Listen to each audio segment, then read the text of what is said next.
On this episode of Video Marketing Madness, we're going to talk all about copyright and how to stay out of trouble on YouTube and Facebook and all those other great platforms. And today's episode is made possible by Pocket Video Pro. Are you looking to start creating video with your phone, but you don't have a good microphone? Maybe you don't like all that handheld video? Well, the Pocket Video Pro allows you to take video like a pro by using a lapel microphone and a tripod mount, all for one low price. We even throw in a whole bunch of really cool extras as well. You can take a look at that now at pocketvideopro.com. And with that, let's hit the music. Alrighty, sounds good. He's Ray the video guy, yeah, Ray the video guy. His skill is where it's at, even if he's a little fat. He's filled with video expertise and has so much knowledge that you need. His YouTube ninja tricks can make your marketing so sick. He's Ray the video guy, yeah, Ray the video guy. And it's the radio show about Video Marketing Madness with Ray the Video Guy, and I'm Steve Sleeper. You can find us in a number of different places. Earn.show is our home network. You can subscribe there. Stitcher, you can subscribe there. Blog Talk Radio, you can subscribe there. YouTube, you can subscribe there. And Ray's favorite, iTunes. He loves reviews. He loves 5 stars. He loves it. Love it. You love it. And you can check out my voiceover talent gig on Fiverr if you like my voice. The link's on stevesleeper.com. That's me, Steve Sleeper. So, music, video, images, and copyright today. Huh? Yes. And this is actually brought about because of some things that have happened recently and from questions that people have asked about this particular issue. And the one thing that really kind of brought this to the forefront was recently there was a case that actually, it's been a long time case that has to do with a dancing baby and a Prince song. And the way this works is essentially a woman recorded her 2-year-old or 1-year-old, however old they were, dancing around and playing the Prince song Let's Go Crazy in the background. Now, of note here, apparently the song is barely audible in the background. The whole video is only a few seconds long, and they were given YouTube was sent a takedown notice by the music company, and I'm not sure which music company that particular one was. If that was Universal or Warner Brothers, Warner Brothers or one of them, One of them asked for that to be taken down using what's called the Digital Millennium Copyright Act. So it was Universal apparently. Okay. And so the DMCA for short, what it is it's a set of laws regarding copyright online. So for instance, if you put a video online and you use somebody's music in the background, they can have it taken down. If you put an image on your website that you don't own, they can have you take the website down or take the image off. And basically the copyright holders file a DMCA with the host or with YouTube or whomever, and they'll take it down. Now, a lot of people get mad at YouTube for doing this, etc., but this really, it has nothing to do with YouTube. When they're given a DMCA takedown, they just have to do it. So blaming YouTube for when your video gets taken down because of a DMCA complaint is it's not fair to them because they just have to do it. Mm-hmm. However, the problem comes in what is actually copyright, what is fair use, etc. Because in certain situations, just because a song is in the background does not mean it has to be taken down. Now, one thing to note, in Facebook, regardless of the fair use rights and all that kind of stuff, Facebook will take down a video even if a song is playing quietly in the background. Like, you're taking a video of your friends at a bar and there's a song playing in the background, they'll take it down immediately. That's just their stance. It has nothing to do with the DMCA being filed. They will take it down immediately. Whereas YouTube, in most cases, somebody has to say, hey, this is my song, take it down. Then they do. The problem comes in that we're talking about laws. And there are very specific laws in the book. And in this case, Universal, but in other cases, other music companies have gotten into trouble recently for posting DMCAs when they shouldn't be.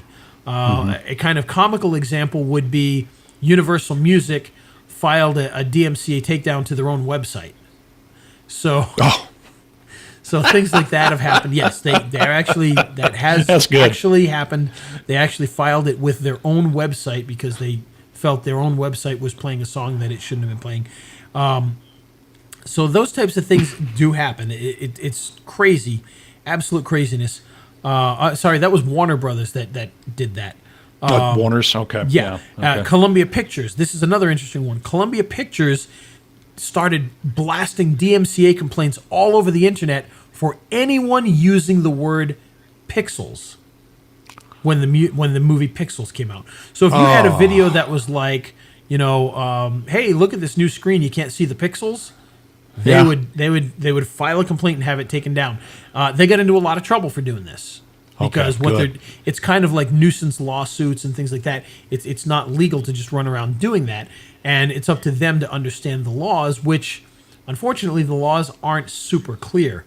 But one thing with Universal, and this is something that really needs to be paid attention to, is this whole issue with the Prince song, the fair use, because what ended up happening was they said, hell, you can't use this. They filed a DMCA takedown notice.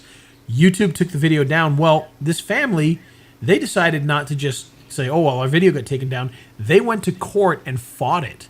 And they no won. kidding. Yep, they went to court. They fought Wow. this, and they actually won, and YouTube had to put the video back up. By the way, since they put the video back up and since the story broke, they've done about 2 million views on this thing, whereas beforehand there was only a couple of hundred views. So, big difference just by all of this law and court cases and everything else. But the bottom line, what actually happened was the court said, hey, this is fair use. It's 30 seconds long. The song was just playing in the background. It's not monetized. They're not trying to make money off of this thing. That's fair use. Well, Warner Brothers and Universal and Columbia and all these other companies, Sony. EMI, whoever, they're going after all these people when it's clearly a fair use case because they know that they can just get it taken down and nobody's going to fight them on it. But the courts are starting to crack down on that and saying, hey, you know what? Fair use is something that actually exists and you can't be doing that. And one of the arguments from Universal has been, hey, fair use is an exception to the law. So in other words, you use our song, we can file to have it taken down, and then if we decide it's fair use, we can allow you to put it back up. And of course, the courts have said absolutely not. That is completely incorrect. They've pointed out the law. The law is very, very clear on this, that fair use is part of the law and not an exception to the law, and they have to follow that. And they can start to get into a lot of trouble for that. So they've got to be very, very careful with the way they do this. But of course, the question always is, what exactly is fair use? And that's where the trouble comes in, because it's kind of a case-by-case basis. Something could be judged fair use, something could be judged not. Typically, parody is fair use. So if you're, you're creating a video that's kind of making fun of a movie, so maybe you're showing like, a short clip of Pirates of the Caribbean, and then you're a pirate reacting to it, or whatever. There are some fair use issues there, and you may get a takedown notice. It may be considered fair use. Tough to say on a case-by-case basis. But clearly, if you've got a song playing in the background, like in the case of the Dancing Baby, short video, not done for commercial purposes, it's considered fair use. Parody, news, commentary, reviews, things like that. For instance, if you decided to review a product, like, I'm going to review this movie, and you used a short clip of the movie in there while you're reviewing it, that could be most likely considered to be fair use. They wouldn't be able to make you take it down because you're actually doing it for creating something new. It's commentary upon that. It's not for showing the actual movie and whatnot. So it can be very confusing, but it makes a lot of sense, if you look into the laws, how that really works. And you just have to be careful. So what I wanted to do, besides talk about this, because it is interesting, but one of the things that I wanted to talk about is what can we do to prevent ourselves from being given a takedown notice. And the best way to do that is to just make sure that you don't use copyrighted music, images, videos, etc. There you go. And, to avoid that, we've got a couple of examples of places you can go. So if you've got a video, you want to put music in the background, I highly recommend that you go to Audio Jungle. Audio Jungle has a ton of music in all sorts of different categories with tremendous musicians.